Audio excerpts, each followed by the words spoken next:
Maha strategy or Maha blunder by these four parties that broke their alliance just before elections were going to begin in Maharashtra. Now, one of those alliances that broke was obviously that of the NCP Congress, which we just reported. And already there have been very, very strong reports within political circles in Maharashtra as to whether there was some kind of backroom deal between the NCP and the BJP, which is why they had this choreographed breakdown. First the BJP pulls out and then the NCP. This is what I put to Praful Patel, senior leader of the NCP. I spoke to him a while back in Nagpur and I began by asking him to confirm whether, as the Congress alleges, is there a secret NCP Congress, NCP BJP deal?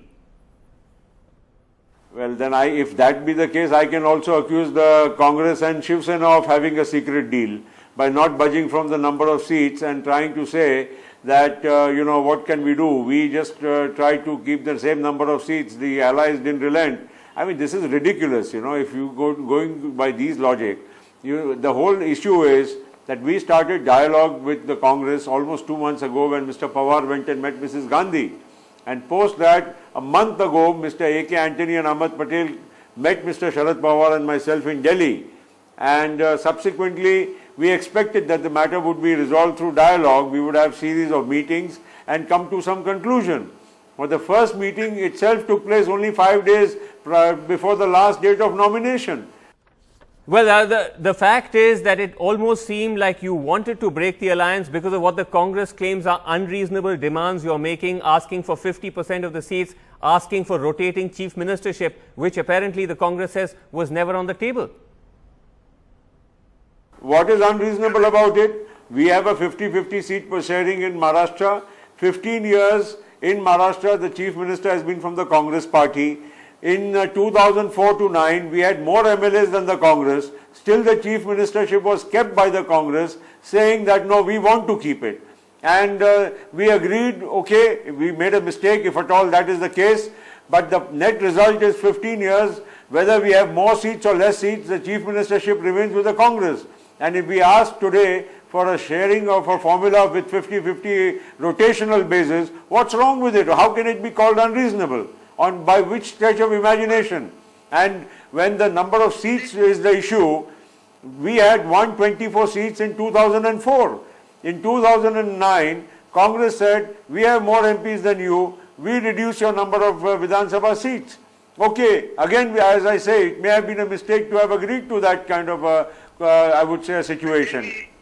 But let me just ask you point blank then, will you go, you're saying that there's been no secret truck with the BJP, but will you go with the BJP in a post-poll scenario?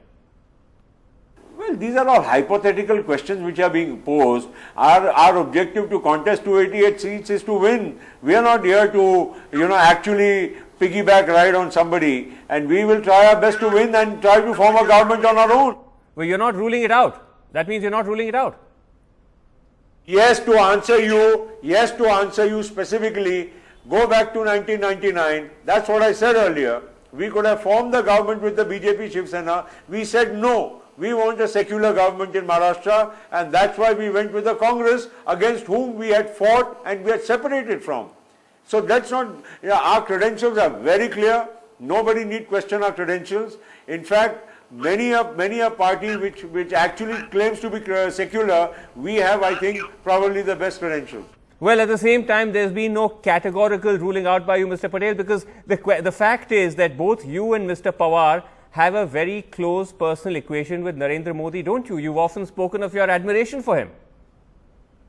Well, you see, listen to me, Mr. Narendra Modi is today the Prime Minister of India. We should not go and talk anything about a Prime Minister without reason. We have not praised him. We have fought the elections against Mr. Narendra Modi and his party. We have all been, in fact, victims of the Modi wave in the country. NCP also has lost number of seats because of the Modi wave. Yeah, but so how are we friends with him? Please, I don't see any reason. No, but that's the whole point. The point is that because of the fact that there is this Modi wave, you've decided that the Congress is now on the decline and you're ditching them because you want to be on the winning side. We knew very well before the last Lok Sabha election that the Congress was on a decline. We also knew when the elections were going on that this is going to be an uphill task. Still, we chose to stick with them. We fought with them. We could have explored options before the election. Don't think that everybody is so naive politically not to understand which way the wind is blowing. All right. So I think that the answer is there in the fact that we stood with the Congress in thick and thin. Okay, you stood with the Congress through thick and thin, but you certainly, at least the Congress feels, dished them at the very last minute for what they continue to maintain was some kind of backroom maneuver, which of course, Mr. Praful Patel, you continue to deny. Thanks very much indeed for joining us.